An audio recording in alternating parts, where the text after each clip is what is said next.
Assalamu alaikum and welcome to another episode on TMJ's Political Current Podcast. There's a lot going on in the Middle East, the latest of which is the ongoing killings and starvation of Palestinians as critical aid is failing to reach them. We've also had recently President Trump's trip to the Middle East that resulted in trillion-dollar deals, as well as a surprising decision to lift sanctions from Syria. And just on Friday, we had the continuation of US-Iran nuclear talks, the fifth round.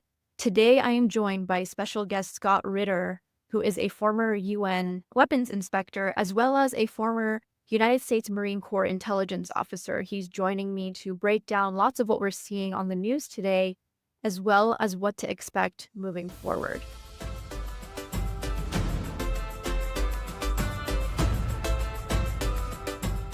Thank you so much, Mr. Ritter, again, for joining us on TMJ News. I really appreciate you giving us your time, and you're joining us at a really critical point where there's lots going on. Now, one thing I want to start off with that you have also tweeted about, which I think is an interesting kind of start to this conversation, is you mentioned how anyone who calls themselves American should be outraged at the meeting that Trump had with Saudi's Mohammed bin Salman and Syria's Jolani. Why did you say so? Because Giuliani has the blood of Americans on his hands. Giuliani is a terrorist. Giuliani is part of an ideology of hate that is responsible for horrific attacks against American citizens here in the United States. He is a criminal. There's a reason why we have a $10 million bounty on his head. He's not a good man. He's a horrible human being. I'm not an expert on Islam, and I don't pretend to be an expert on Islam, but I know enough that the Islamic faith, at least that the way that it's explained to me by Islamic scholars and imams of peace, the Islamic faith would not tolerate making Alawites crawl on the ground and bark like dogs before they're shot down in cold-blooded murder, or tolerate the desecration of Christian churches and the rape and murder of Christians in Syria. This is what Giuliani does. This is who he is. So no American president should stand next to him unless it was to put a knife through his heart, because that's all Giuliani deserves. I try to be a man of peace. I really do. I work at it every single day. But I've said this before, and I'll say it again. Giuliani is a rabid dog. I'm sure when he was born into this world, he was as God intended. But something happened to him, and he became a diseased animal that threatens not only the American community, but the Syrian community and the global community. And we need Atticus Finch to put him down. And Donald Trump should have been serving in that role, not standing next to him, shaking his hand, giving him credibility, and speaking about lifting sanctions against Syria. I mean, it's ironic. One of the sanctions they're talking about lifting are the so-called Caesar sanctions, which were imposed on Syria because of allegations derived from photographs that were released that alleged to show the tortured victims of the Bashar al-Assad regime. Right. Okay, so we put sanctions on, saying that this is a horrific regime, it's committing torture, et cetera, et cetera. All right, let's be consistent then. How can we lift those sanctions if Giuliani is killing Christians, killing Alawites, killing Sunni, killing Shia, killing human beings, committing the same tortures, the same murder that we accused Assad of doing? How can we even consider lifting these sanctions? I also remember that Donald Trump had U.S. Air Force aircraft drop bombs and fire missiles into Syria in 2018, accusing Syria of having chemical weapons. Not allegations. He said, we know they have an active sarin nerve agent production capability, and we bombed facilities associated with this. Okay, Mr. President, where are those chemical weapons today? What have you done to ensure that they have been destroyed? Or are you acknowledging, by standing next to Giuliani and talking about the lifting of sanctions that were linked to allegations of continued possession of chemical weapons by Bashar al-Assad, that there were never chemical weapons, that it was all a lie to begin with? This is the problem of this whole thing. Giuliani is not a good human being. I believe in forgiveness, but some things cannot be forgiven. And Absolutely. everything Giuliani has done cannot be forgiven. Right. And what you're saying actually reminds me, it's not the first time in the history of the US, as we know, and as I'm sure you know better, where, you have US leaders continuing diplomatic ties and, close diplomatic ties with entities that they had previously designated as terrorist groups, terrorist individuals, terrorist organizations. We've seen it with countless examples. One that comes to mind is the MEK, actually. So we've seen this happen, and usually it's because there's now a renewed interest that the US has. What interest do you think they have now with Syria? Well, the other thing before we talk about that, I think we need to underscore that the United States has politicized the term terrorist and politicized the action of designating groups as foreign terrorist organizations. I'm Right. not saying there aren't terrorists out there. We know that there are terrorists out there. But I am saying that the United States has a tendency to apply that label where maybe it shouldn't be applied because in the grand scheme of things, there's the old saying, one man's terrorist is another man's freedom fighter. So when we look at the Taliban, are they Right. a terrorist organization? If we look at the MEK, I mean, are they a terrorist organization? Some people, including myself, might say yes, but other people can articulate that they are freedom fighters fighting for their cause. I may not agree with that cause, but at least they're fighting for a cause, um, and they've been sustained in that. Uh, so it Ansarallah, one day they're terrorists, the next day they're not. Then we decide to make them terrorists again, not because they're terrorists, but because of the politics associated with that label. Mhm. Um, but sometimes there are real terrorists. Osama bin Laden, a genuine terrorist, straight up terrorist, Right. and Jolani, terrorist. Um, that doesn't mean that we, the United States, are incapable of um, trying to paper over the crimes of in the name of greater interest. We have negotiated with bad people in the past. Um, there was a time when Jean Kirkpatrick, when she was preparing to be the Secretary of State for Ronald Reagan, she said, we need to pick allies who help us in our opposition against the big enemy in the national interest. So sometimes we allied ourselves with dictators, and we did ally ourselves with dictators. What are the interests here with Jolani? Right. Um, Again, I apologize. I'm just going to speak my mind. I'm not here to insult anybody, and I don't, and I know I'm going to step on some toes, but I'm just Yeah, good. Syria is an artificial construct. I know Damascus is a historical city. It's been around for a long time, and Damascus has been the center of many great empires. Right. But the state of Syria is an artificial construct that came out of the aftermath of the dissolution of the Ottoman Empire at the end of the First World War, a French mandate that brought together lands with arbitrarily drawn lines on a map. And then they tried to make it into, possessing a national identity. You can condemn the Bashar al-Assad or even his father Hafez all you want. I'm sure there's plenty of ammunition out there for people to say they didn't do this, that, or the other thing right. But they were trying to make a Syrian national identity, imperfectly, perhaps, but they were trying. They started with nothing, and they tried to advance something called the Syrian state. Now, how do you turn arbitrary lines on a map into a nation state? You try to create a national identity. Jolani is the antithesis of a national identity.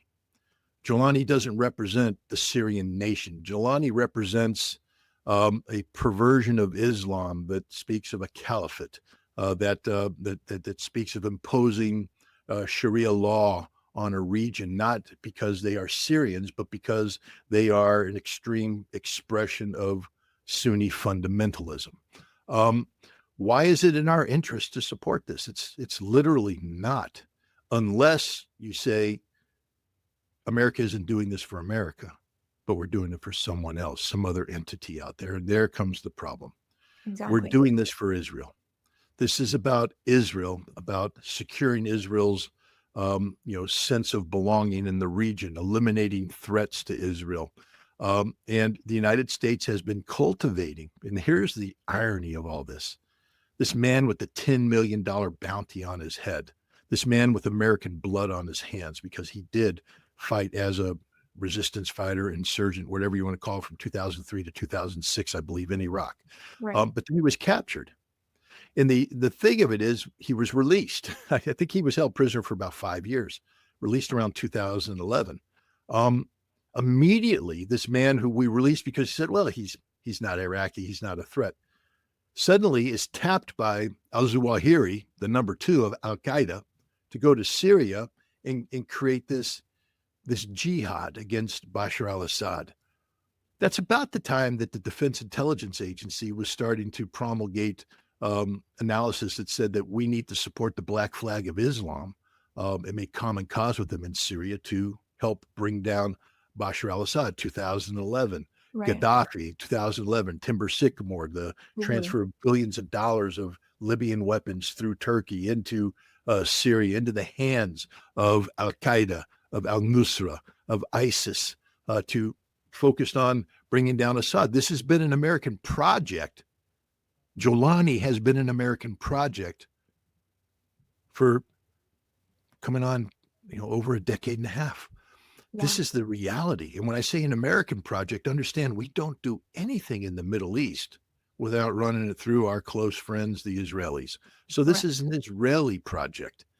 And this sort of underwrites, I mean, it puts people like me in a tough bind. You want to know why? Why? Because I believed people. I lived in New York. I mean, Yeah. right down the road is New York City. Those planes didn't appear out of nowhere. They flew into the World Trade Center and they killed thousands of people. Another plane hit the Pentagon. And I listened to people tell me that it was al-Qaeda. And I know it was al-Qaeda. I believed it was al-Qaeda. And then I sat there and watched us go to war against the global war on terror. And while I didn't support at all what we did in Iraq, I never once said we shouldn't go after al-Qaeda. They attacked us. And so I bought into this. So I am infuriated by Jolani, by his resume. And yet now what I'm finding out is that I've been lied to. That while the whole time, while I was told to hate Jolani, to condemn the outrageous actions that he's done, that it represents the antithesis of what America stands for, it turns out it is exactly what America stands for. This is exactly what America stands for. And this is the horror of it, because 9/11 did happen. People were killed, and we know who killed them. Right. And yet we're standing side by side with the people who are ideologically aligned with those murderers, saying that we can do business with them. This means America stands for nothing. Nothing. And that's disturbing. That's what bothers me more than, I can't say more than anything else, because look, watching Alawites crawl on the ground, bark like dogs, and get shot is sickening. Bothers me. Watching Christian churches, watching what they do to the Shia, watching them desecrate Shia religious mosques and centers, and so all of this disgusts me. But what disgusts me more is that America is facilitating this, that America is empowering this. And this is problematic in my mind. This is deeply disturbing. Absolutely, it is disturbing, and I think I'm going to kind of segue into, you mentioned all of this is because it's in the interest of Israel. And one thing that you have also very openly said is that you believe Israel is the single greatest threat to the U.S., and that even American presidents have tolerated really the insult of things like Israel spying on the U.S., on American officials, even their infiltration of the pro-Israeli lobby to steal American secrets, as you've mentioned, out of fear for political consequences. The myth of Israel as this great American ally was born. And with it comes an empowerment of American Jewish community, because now they can use Israel as a lever to lever themselves into political relevance. Right. People have to remember the strength of the Arab lobby that was in the United States, because oil is king. Oil is money. And one thing the Israelis don't have is money. They're broke. They got no money. But the Arabs have lots of money. So one of the tricks that was political tricks of all time is how the Israelis were able to supplant Arab money. And they did that through creating myths. And so it's the myth of Israel, the myth of the Israeli ally. But, the USS Liberty attack proves that they weren't our ally, that they could easily kill Americans when it was politically convenient for them to do and lie about it, even if it was a mistake. uh, how the Israelis treated us when they invaded Lebanon in 1982, when Marines landed to enforce or to protect the PLO in their evacuation. The disdain that the Israelis had towards American Marines. Those aren't allies. They're not our allies. They're not our friends. And then, of course, Jonathan Pollard. I was an intelligence officer in the Marine Corps at the time of Pollard's treason. Right. And today, there are people who are willing to talk about what Pollard gave. I can't. I signed non-disclosure agreements. Um, and the reason why I signed non-disclosure agreements about the work I did is because the work I was doing and the information that I was receiving was critical to the national security of the United States. Absolutely critical. Right. And one whiff of this could cost us billions of dollars in collection potential. Pollard got what are known as the crown jewels of the American intelligence community. Right. And he gave them to Israel. And then Israel, our good friends, gave them to the Russians, to the Soviets, in exchange for liberal immigration policies. So the Russians got all of the intelligence that we had been collecting against them and how we were collecting it and all this. And it gutted us. Right. And this is in the middle of the Cold War. Israel's not our friend at all, but they were successful in manipulating that. Things came to a head about the time of the Gulf War. I don't know if people remember, but there was the animosity between, I think it was Yitzhak Shamir and George Herbert Walker Bush, the president of the United States. There was one time when Paul Wolfowitz, who has gone down in history as one of the all-time Zionists, on instructions of the president, gave the Israelis the phone number and said, "Call us when you're serious, but we don't want to talk to you now." Could you imagine an American treating the Israelis that way? And what happened is the American Jewish community realized at that point in time that they were losing the Americans, that they were losing their influence. Right. And so this is where you get the rise of AIPAC. This is where you get a doubling down. This is where you get the Project for a New American Century, which is supposed to be about Americans, but it was created by a cabal of people linked to Israel. How to use America's national security fears and translate that into the empowerment of Israel, which means the empowerment of American Jewish community. And you see the rise of AIPAC. When you look at American policy, it's not just that we do things for Israel. Everything we do is linked to money. Money is power. Right. And that money is usually linked to the military industrial complex, et cetera. So Israel simply becomes a narrative that's used by political entities to empower themselves in a broader spectrum. So the power you have as AIPAC isn't just what is done for Israel, but the fact that you can leverage Israel into having influence in every aspect of American life, every aspect of American life. It is about empowering Americans who happen to be Jews into controlling America, the American agenda, far beyond simply Israel. This is why I say that Israel's not calling the shots. Benjamin Netanyahu, he can be a pain in our neck, as he's proven. He came in, tried to tip the scale, on presidential elections in the past. But at the end of the day, literally, an American president could pick up the phone and terminate the relationship between Israel and the United States. Now, there might be a political cost to be paid, but Israel's not calling the shots. And Right. the interesting thing about Donald Trump is when he says America first, he means America first. He's smart enough to understand, though, the power of the pro-Israeli lobby, not just about Israel, but about everything. This is why he surrounded himself with Zionists.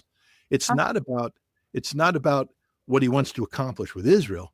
It's what he recognizes the power of these Zionists to accomplish the broader agenda that he has. But those Zionists are American Zionists, not Israeli Zionists, and a lot of them are Christians. So a lot of people who are Zionists are Christians. They're not Jews. So that's why I say that this isn't about the Israelis calling the shots. This is about Americans using Israel to achieve a broader objective of controlling America. Right. And you've also mentioned how only a president like Trump, and this, I believe this was a tweet that you had written, that if he does really follow through in the direction that he's headed, and he can potentially create the conditions where, and I quote, you say Israel will be no more. What direction are you referencing when you write that, and why do you believe that he can actually accomplish that? Well, first of all, it'll be because of the actions of Israel, not the actions of the United States. Israel is killing itself as we speak. Um, how else do you explain having France, Belgium, and Canada turn on Israel in the recent days? Um, the world is starting to question the viability of the continued existence of Israel because of its genocidal policies. Um, even your Trump is starting to come under trouble right now because Americans, and I mentioned this a while back. I Right. mean, I don't want to sound indifferent to death because I'm not. I mean, you mention one little girl's name and I'll start crying. You know, so Yeah. it's I'm not indifferent to death, but I recognize the reality of the human condition. And I said there will come a time when we will just become exhausted by the death of Palestinians. And then we will become immune to it until we are no longer immune to it. Meaning that, there's so when something first happens to you, you're shocked by it. You're shocked by it. Oh my God. But if it keeps happening, the human condition is to develop, is to desensitize yourself to it. And it becomes the norm. But then people of conscience, when they're exposed to a norm that cannot be digested by their conscience, become outraged. And we're reaching the point of collective outrage. Tragically, it's required so many innocent Palestinians to die. And this is Israel's fault. 100% Israel's fault. Yes, we facilitated. Yes, we gave them bombs. Yes, we greenlit this. I'm not absolving America of anything here. We are as guilty as they are, but they're the ones implementing the policy. And it's become so sickening that even Americans who turned off the TV, stopped, reading the news, just blinded. It just said, I don't want to know any more about this. It's too disturbing. It's broken through that, and they're becoming disturbed to such an extent that it is empowering them to confront this problem in a way that maybe they wouldn't have been when they were desensitized to it. Even Trump is now waking up saying, I can't look at dead Palestinian children anymore. I mean, I would can't kind of choose that. I guess push back on that because I really do think Trump himself, as well as obviously the Biden administration, I don't think this is based on, I don't think it's divided on party lines, the loyalty that American presidents have to Israel. But it's true that the average population has definitely woken up. The outrage is absolutely Yep. there. I mean, the protests have not died down in the least, even though the crackdowns have only intensified. But I would say, despite all of this, the leadership, Israel and America, I know you mentioned, Israel's the one doing it, but Israel would be in no position to continue what it's been doing for over a year and a half if it weren't for the direct material and military support of the United States. So Yep. they're also directly, just as much as Israel, if not more, involved in what's going on. But I would say I don't think that the leaders, the ones who are enabling this to happen, really care how many Palestinians die. I think it's No, they don't. They don't. You're again. You know, no. because I mean, Trump I, himself, Trump had the opportunity, especially in his recent trip to the Middle East, if he really wanted to, he could have brought up the prospect of a ceasefire with Gaza, and he did not. right. And so, I, yeah, I I guess the point I'm trying to make isn't that Trump suddenly grew moral conscious. Trump became aware of political opportunity. That's, I think, what we're talking about here. Because nobody, no, it's not that nobody cares about the Palestinian people. Of course, there are people who care about the Palestinian people.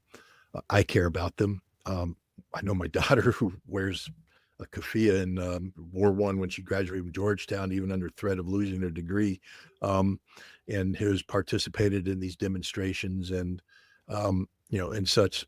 She cares, and I know Medea Benjamin personally. She cares. I know Code Pink cares. Ray McGovern was on a show with me the other day, and we were talking about U.S.-Russian relations, which I consider to be one of the most important issues of our time for the existential survival of my nation. And Ray believes that too, but he had to interject because of Gaza and the horror of Gaza, and because of his love and caring for the Palestinian people. So people do care. This care doesn't translate into political power, though. That's the problem. There's been so many people caring, but the Palestinians continue to die because the people in political power aren't feeling the pressure. I think Trump now is feeling the pressure, and this pressure comes from different forms. And I kind of want to draw a little bit of attention to how you mentioned, obviously, the recent incident where the 2 Israeli embassy staff members were shot dead. And, there was one tweet where you mentioned rather than creating the conditions where Yaron and Sarah were murdered in their name, pro-Palestinian activists should have reached out to these 2 young diplomats to engage in a dialogue which could save Palestinian lives. And I guess first reading that, I found that take to be very problematic because really, if dialogue were to be the solution to this ongoing genocide that's only been getting worse, then it would have shown itself for the past 7 decades, and we've only been seeing the situation intensify. And you yourself, obviously being in the position you have been, you have seen Israeli officials, Zionist officials, saying things like there are no innocent people in Gaza, even the children. So to The say guy who that, was killed, Yaron, has tweeted horrific things. Horrific things. I mean, yeah, and again, indefensible I things. completely agree that, shooting people dead does absolutely nothing to save lives. You mentioned as well that protesting doesn't really do much to save lives either. It's really the least people can do to be present and show their disgust at what's happening. But I also think it's very simplistic and possibly naive to think that dialogue could solve what we're seeing, especially knowing that dialogue only works if the other side that you're speaking to is willing to even admit that, there's humanity in these people. And we don't even see that coming from the Zionists. We don't even see them acknowledging that Palestinians even have a right to exist on the land that belonged to them. So really, I think dialogue for so long hasn't worked, and that's why we are where we are. That's why we're seeing all these horrific scenes coming out, and really there being no stop to them. So I guess I wanted to ask you what you meant by that, knowing that for so long dialogue has failed and Zionists are they have absolutely no intention to accept peace, knowing that for them peace is just Palestinians accepting their fate and just going back to the same situation they were in for so long. Yeah. First of all, I've been around the world a couple times in my life. I'm long in tooth, and I've got some experience in conflict and conflict resolution. I know full well that dialogue is 99% of the time is a non-starter, because especially in conflict, because people have made a decision that this is crossed the line where they're willing to lay their lives down. And once you're willing to lay your life down, then you've chosen bang, bang, bang over talk, talk, talk. That's the harsh reality of it. And that's the case. But in the history of conflict, there comes a time that 1% window opens up where dialogue is possible. And unless you're prepared to engage in dialogue and you have the tools capable of conducting that dialogue, you're going to miss that 1% and you'll transition back into fight. I'll give you an example. And oftentimes when we look at things like, especially Americans, because, we're the American centrics, we are the center of the world, baby. The world revolves around us. And we only care about our perspective. So a lot of times when you take a look at, for instance, U.S. Soviet arms control, we always say, well, the Soviets became prepared. We made them accept the potential of arms control, that it was, that's our perspective, that something about the Soviets changed. Right. But the reality is there's something about us that changed. The Soviets were the ones who exploited a 1% window to create the opportunity for dialogue that led to, for instance, the Intermediate Nuclear Forces Treaty being signed in December of 1987, implemented in 1988 in the elimination of an entire category of nuclear weapons that threatened global existence. Just a few years prior, both nations were committed to spending billions of dollars to build these weapons and deploy these weapons as part of policies that were, if left, unimpeded, would have resulted in an exchange that led to the end of the world. Right. While we were building those weapons, nobody wanted to talk about disarmament. We weren't even allowed to talk.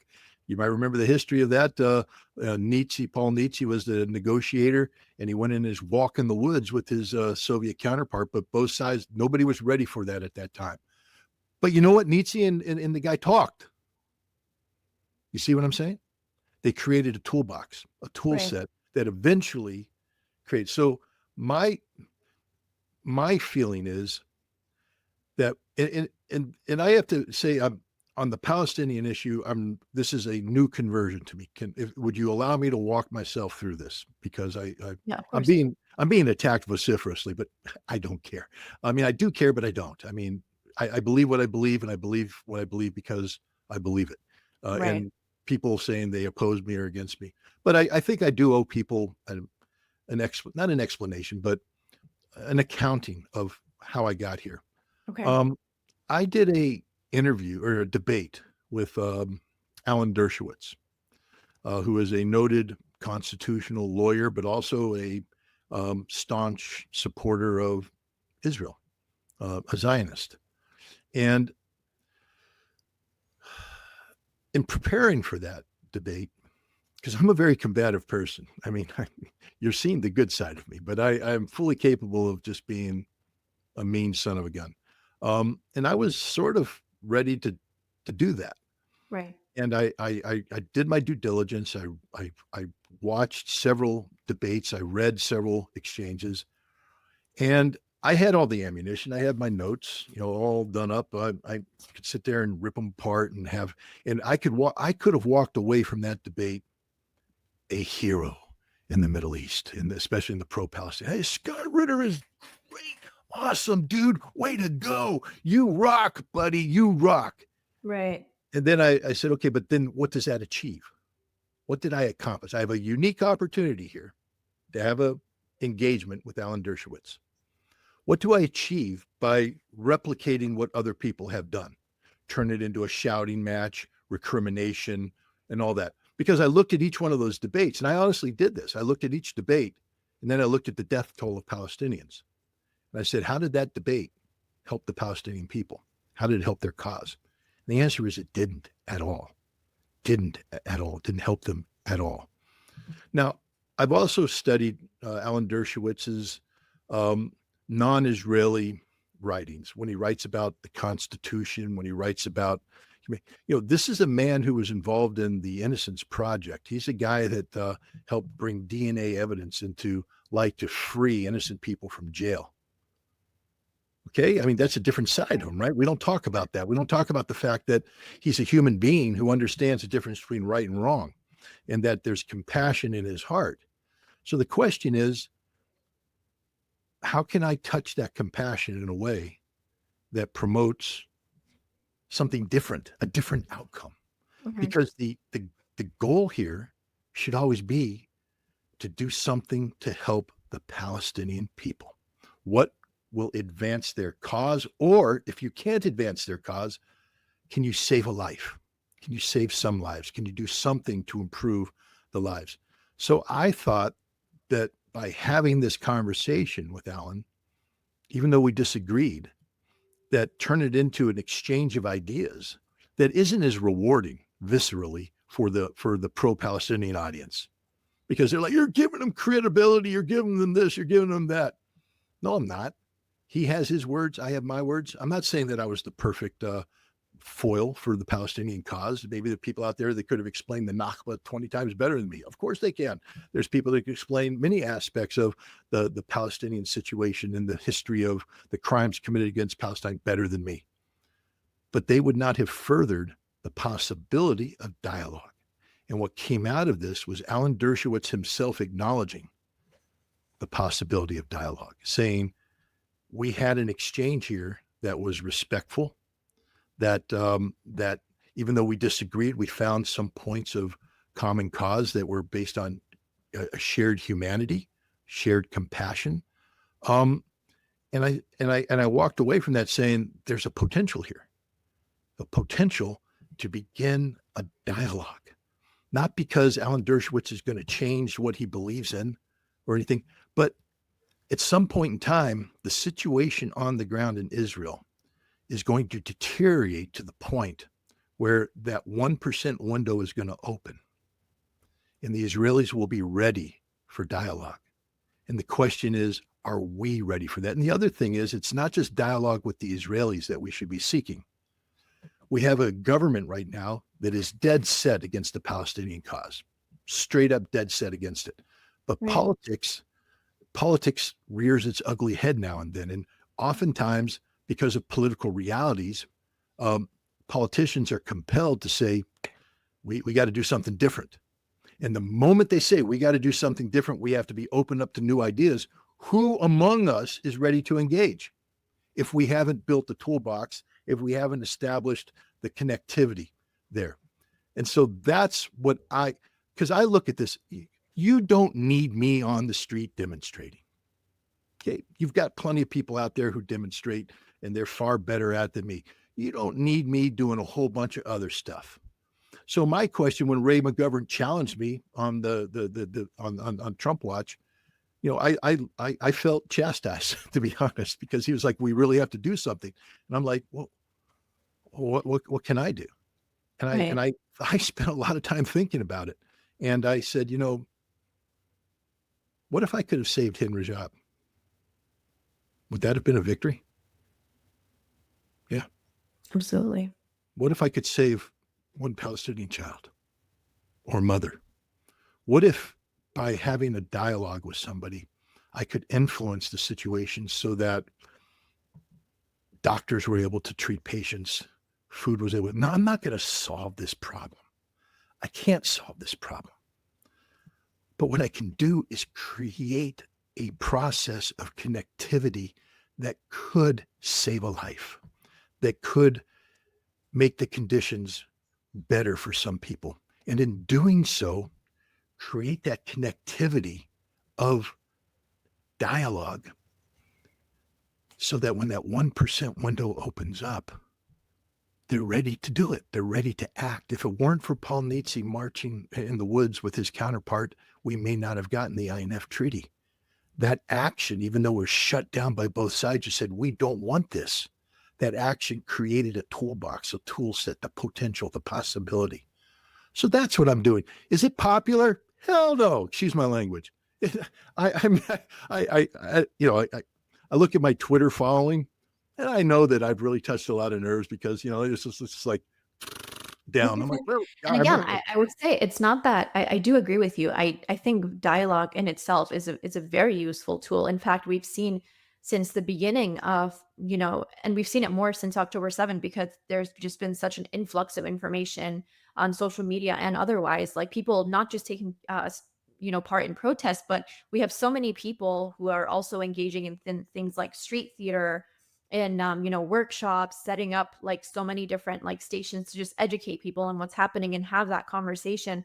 I do think that's a valuable thing. What I think is an issue is assuming or somehow believing that dialogue with, let's say, Israeli diplomats, with Israeli officials, or even Zionist officials is somehow going to achieve that peace. And I know you mentioned that one opening, that 1%, but the reality is, even if that 1% opens up, Zionism as an ideology, as a force, is never going to stop acting in a way that is against how it's been designed. And the reality is that Zionism, by nature, is a genocidal ideology. It is an expansionist ideology. It has no regard for human life, and we've seen that.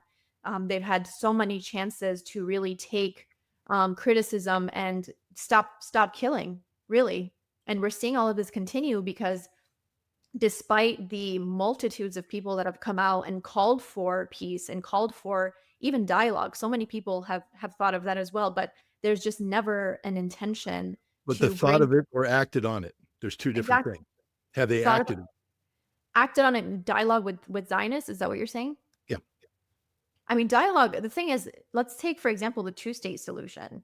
Talks for the two-state solution have happened so much. Like it's something that, it's almost exhausted because every time there's a conversation, it's as though that just equates to Zionists and, Israelis saying, all right, we're any deal we're going to accept will somehow have to still end up with Palestinians being under our control and not having, their statehood, essentially accepting their fate and just being quiet about it. So when you have dialogue that only results in that kind of a conclusion, really there's no way to go with it, you know? Right, but can I throw out, I Yeah, hear everything you're saying, and I'm not disagreeing with you, of course. at all. This is probably gonna destroy my credit or my viability as a negotiator or a dialogue, uh, you know, encourager or facilitator, but, let's go back and use something that I'm pretty familiar with, um, the US Soviet arms control negotiations. Right. Many of the people that were promoting arms control negotiations with the Soviet Union were not proponents of the survival of the Soviet Union. They viewed the Soviet Union as a bastion of communist ideology, and they had been prepared for decades that was an existential threat to the United States. So the process of entering a negotiation with the Soviet Union to get rid of nuclear weapons wasn't about saying we want the Soviet Union to continue to exist. It was saying that we want to mitigate the threat posed by nuclear weapons in the possession of the Soviet Union. Right. We began this disarmament process. As I said, the treaty was signed in December 1987. I was the first weapons inspector on the ground on July 1st, 1988. And we successfully implemented this, and it turned into the START Treaty and other things. On Christmas Eve, 1991, the Soviet Union disappeared. The Russian Federation replaced it. The negotiations in arms control played a very critical role in achieving that outcome. And it was called a victory by the same people who promoted arms control. They saw the end of the Soviet Union, the end of communism. They called it a victory. So what I would propose to you is, remember my going in position that Israel is defeating itself, just like many people would say that the Soviet Union was defeating itself. Dialogue isn't designed to sustain the Zionist entity. Dialogue is designed to help coax the Zionist entity into a manageable collapse. Just like arms control was used by many people to coax the Soviet Union into a manageable, managed collapse. The Soviet Union needed that engagement in arms control. I'm telling you right now that Israel soon, and maybe even now, needs dialogue. They don't know they need it. Maybe they don't recognize they need it, but if it's offered to them, they may take it because they are isolated like they've never been. Their economy is in tatters. And what dialogue would do with the Israelis is hopefully mitigate some of the death and destruction that's taking place against the Palestinian people today. But B, lock them into moving in a direction that they think helps them survive, but actually is like putting them in hospice and just peacefully allowing them to go away. Because I don't think that the Zionist concept is a survivable, viable, sustainable concept. I think Israel is dying as we speak. The question is, what can we do with this dying entity? Do we let it lash about and kill as many people as possible, including Palestinians? Or do we try to mitigate the harm by engaging with and containing and controlling this? And that's, again, I'm not, only a fool would say, I know everything and my way is the best way. Right. What I'm saying is, I looked in the mirror and asked myself, what can I bring to the table? Okay, I'm not a demonstrator. I'm not a vigil holder. That's not my toolbox. Right. So if I want to engage in a meaningful way, what could I bring to the table? And the tool set that I have is of dialogue. Ask the Iraqis. Ask the Iraqis about the role I played in helping overcome a variety of existential problems that we faced from 1991 to 1998. Ultimately, yes, we failed. We got the war. But, some people might say that what I did, even though I didn't know this is what I was doing, was mitigate and facilitate the collapse of Saddam Hussein's regime by engaging in dialogue. I didn't mean it to be that way. It wasn't my goal and my objective, but I prevented wars from breaking out on several occasions. I helped promote disarmament. Um, and in doing so, I helped create a smoother transition. I mean, we ultimately had to go to war, and I was against that war, as you know. I never once promoted that conflict, but I'm just saying that that war could have happened sooner or could have been more destructive if it weren't for the engagement. I firmly believe, and this is why I'm basically nullifying myself, that engagement with Israel will help facilitate the collapse of Israel. I believe that a dialogue with Israel uh, is actually a tool that can be used to manage the Israeli collapse, so that it doesn't lead to as much death and destruction as it currently is. And I don't believe the time is right now for that dialogue. But I want to build the tool set. I want to have the walk in the woods. I want to create the acknowledgement that the potential exists, because there will come a time when the Israelis reach, the desperation of Gorbachev, as the system is collapsing and they are desperate for a helping hand. They'll be out there asking for a helping hand. And And the reality is, you mentioned they'll be out there asking for a helping hand, and the United States will be there. The United States always is there, and that's what makes all of this so much more complicated. Is because so long as you have an entity like the U.S. essentially guaranteeing that Zionism will continue and that Israel will have that military and financial backing to continue doing everything it's doing, that time will never come so long as the US is continuing to do that. Well, why can't we have dialogue? Because when I speak of dialogue, it isn't just with Israel. In fact, the Right. most important dialogue is the dialogue that takes internal to the United States. The Absolutely. And we've dialogue. had lots of that. I mean, there's so much, just like a very basic example, footage that comes out from, officials standing up, talking about this whole idea of why is our country continuing to militarily supply Israel when we have problems of our own, when, our military should be a force for our national strength. And, and these are Republicans themselves who are saying stuff like this. So, obviously we assume that Democrats are more kind of favorable to the Palestinian cause, but we're seeing across the board just dialogue and criticism and all of this pouring out, criticizing the US for its continued funding of Israel, and yet nothing changes. The US continues to send, funds, taxpayer money, and people are just left, demanding their officials to do something about it, and they just can't So because you're not speaking to the right officials. so who are the officials we should be speaking to? I don't know, RFK Jr. Now And you said, and well, he's best friends with Shmuley Botek, and he's marched in the marches, and he's done this and that and the other thing. He's also the cabinet member who is spoken about promoting health and human services, the betterment of health. What if we created a dialogue that talked about what can we do to advance the humanitarian aid in Gaza? right, Who and I mean, have, in these situations, I guess what we generally look toward as well is precedent, asking ourselves the question: has there ever actually been a case in the past 7+ decades where officials either in the U.S. or Israel or between the U.S. and Israel have come together to address this issue, and us seeing any benefit in it? What we've seen is, there are moments of just, things not happening, and then you have just another wave of genocide, and yeah, it just yeah. doesn't, and it just doesn't I, end.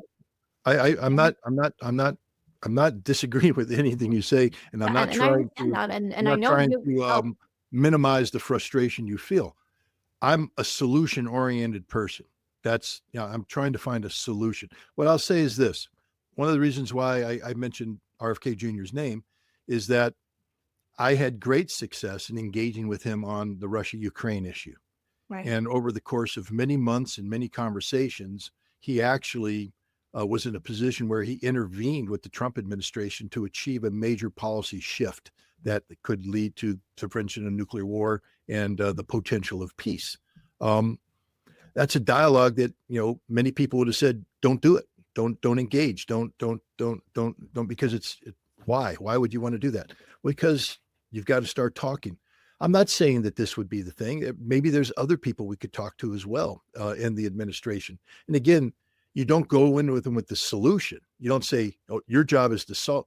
You begin a dialogue that opens the door for something. Look, there will come a time when Israel will not be able to exert the influence that it currently exerts because it will be in such a desperate straits. And what we want at that point in time is people to acknowledge that and be prepared to, as I said, put Israel into hospice as opposed to continuing to fund. Because if if Israel becomes a desperate state and all we do is pump more weapons and money into them, they'll just lash out as they go down. They'll take as many people down with them as they drowned. Um, I don't want that to happen. I'd prefer Israel to be in a hospital bed, getting fed nicely. They get to watch TV as they slowly pass away. Um, but you can't get to that unless you begin a dialogue with the policymakers. It's too easy. Finding congressional opponents is low hanging fruit. It's just too easy. I mean, I can go out and find a congressional person that'll sign on to or at least claim they want to sign on to a bill or articulate or say something. But at the end of the day, the bill never gets out of committee or never even gets into committee, and nothing changes. You I got to mean, go we've to the seen decision the maker. UN kind of, we've even seen the UN come into the picture multiple times. It's not even just once, and the devastating reality is even the ICJ or the UN, none of them have the power to say anything to Israel. Essentially, it's all just a formality, as we know. And even, an institution that's supposed to be have some kind of legitimacy in preventing such devastations from happening around the world essentially is rendered useless in this Yeah, situation. 100%. Again, when I looked in the mirror and said, "What can I do?" all of this reality screams out at you. I mean, it's such a bad reality that you know ultimately you say, "I can do nothing." I'm not. As you're saying, what can we do? It's like hitting our head against a brick wall. We're not advancing this cause at all. We're not promoting. Israel will never say yes. My thing is, we need to be prepared if Israel at some point in time does say yes. That there has to be. And one of the reasons why, you know, again, I doubt this would ever happen, but um, let's just put your and my resume up there as who would Israel take as a potential interlocutor. We're both on record being vociferously opposed to the genocide in the Israeli government. But did you spend 4 years working hand in glove with Israeli intelligence? Did you go into the heart of the Syria? Were you involved in briefings with the prime minister? Um, did you get the special tour of Israel in their helicopter and go to Masada and go to the Golan Heights and all that? I did. Thankfully, I did not. Right, but well, you say thankfully, but who would the Israelis be willing to talk to of the two of us? Well, if you did speak to them, then what would you say came out of it? I don't know. The fact that I would think that first of all, simply speaking to them would be a victory, opening up a line of communication. That's the first thing is to get them willing to even say, okay, let's talk. And then you start in with low expectations. I don't think you go in to hit the home run. You just want an at bat. You want to get to the plate. You want them to pitch a ball. Um, you want them to acknowledge that there's a game to be played. And then you find the voices. I mean, there, who knows how these things could work out, but simply finding a doctor in Gaza who needs a specific kind of medicine for a specific kind of patient, and sitting down with the Israelis and saying, you know, this this would go a long way to show the human side of Israel, which is lacking right now. Would what do you say? We work together. Let's get that medicine. I'll take it in. I'll hand it to that doctor. They'll save that life, and I'll come out, and then we'll see where we can go from there. I mean, some people say, "Well, you're just playing to the Israelis. It's it's part of their propaganda and all that." I say I just saved a Palestinian life, which is more Right, and than even like humanitarian aid trucks that have been allowed to go into Israel, even those are targeted. Of I mean, course, that's of what's course, happening. there's nothing good happening right now. So Okay, that's I'm kind not of why that's the reason why I mentioned like having dialogue and negotiations with the side that you mentioned, hey, this would soften how the world sees you guys. I don't think they care. I don't think they care. They know the world hates them. They know all these protesters despise them, and yet they just continue. And right, you but know, how many American politicians are, don't care about something until they're compelled to care because reality changes? That's all I'm saying is at some point in time, there will be an Israeli prime minister whose name is not Benjamin Netanyahu, hopefully sooner rather than later. And there will be a cabinet that doesn't have people like Ben Gvir and these other genocidal maniacs in them. And at that point in time, the politics of survival may evolve to the point where they need to talk to somebody. They need a lifeline because things are just so bad for them. Israel is destroying itself. Its economy is in shambles. Nobody talks about the economic aspects of this war, but Israel's economy are in shambles. That's why Trump is promoting the Abrams Accords, because the Abrams Accords. I know you're very knowledgeable, so I'm confident that you remember before October 7th when Joe Biden was in India and he announced the India Middle East European Economic Corridor, that Netanyahu came out the same day and said this is the greatest moment in modern Israeli history. And I'm like, well, that's quite the me too. rhetoric. What do you Yeah, mean by that?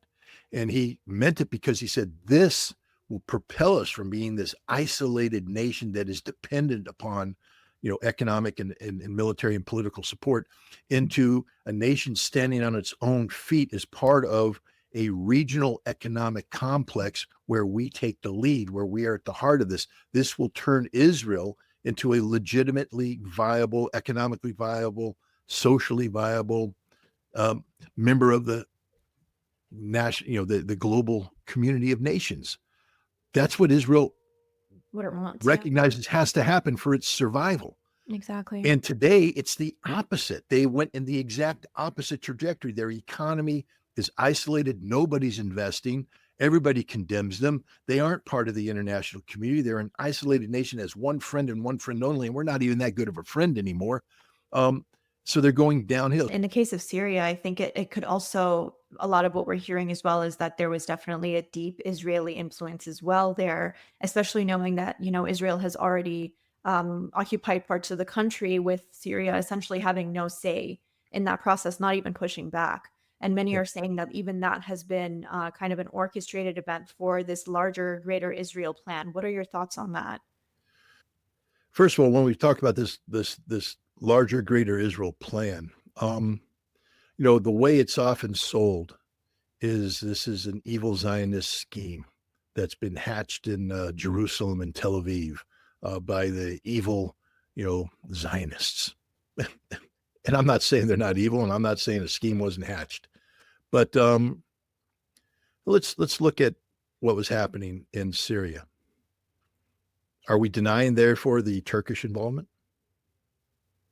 I mean, no, Um, we do know Turkey is also right, heavily right, right. involved. So They were I also think as that well kind of pushing, wasn't it Turkey and MBS who were pushing for Trump to be lifting the yeah, sanctions? yeah, this is the point I'm trying to make. Is so Yeah, the scheme of Greater Israel seems to have a Ankara element to it and a absolutely. Riyadh element. So this Absolutely. grand Israeli plan seems to be actually a collaborative effort by a whole bunch of nations, 100%. which tells me another thing I'd like to throw out there that probably will get me shot at some point in time in my life. But Israel seems to be a tool used by a lot of nations to achieve a lot of policy objectives, and that the people on the short end of the stick almost always appear to be the Palestinians and then the Shia. Um, uh, and so to sit here and Israel's a useful foil, I guess, for the Gulf Arab states, but I think you have to acknowledge the connectivity between Israel and Turkey, the connectivity between Israel and Qatar, between Israel and Of Saudi course. Arabia, in Israel Absolutely. and the United Arab Emirates. So when we speak of greater Israel, what we're speaking of is the Abrams Accords, which were a mutually beneficial relationship between Israel and its regional neighbors. It's not an evil Zionist plan. It's a plan carried out by a number of nations um, that is designed to eliminate the possibility of a Palestinian state and create a permanent state of confrontation between Sunni and Shia in the region. The secular. Because Yeah, because exactly. the United States and these other nations, when you've allowed your national identity and your national security to be defined for decades by security and military, um, how do you justify the continuation of that? You need conflict. You need an enemy. You need somebody to fear. Um, and for the Sunni world, that has been turned into the axis of resistance, the Iranian driven axis of resistance. Now, we saw the myth of this when China came in and successfully negotiated a rapprochement between Saudi Arabia and Iran. But America can't have that because we need that. We need a Sunni shield against the Shia crescent. Um, and this is the other thing that Trump was promoting at the time when he's trying to engage in a meaningful dialogue with the Iranians about, hopefully ending the nuclear crisis and preventing the possibility of a larger war in the Middle East. He seems to be undermining his own efforts by engendering the kind of instability that comes from promoting not regional cohabitation and cooperation, but splitting the region into a Sunni shield and a Shia crescent. Well, thank you so much, Mr. Ritter, for joining me today. I appreciate your time and your experience and hope to talk soon. Well, thank you very much and good luck going forward. And let's keep our prayers open for the people of Palestine. Absolutely. Thank you. If you like what you see here at TMJ News, please like and share and subscribe to our channel for more weekly content. TMJ News is a grassroots independent media outlet, and you can find ways to support us by reading the caption below. Thank you for joining us for today's episode, and we look forward to seeing you again.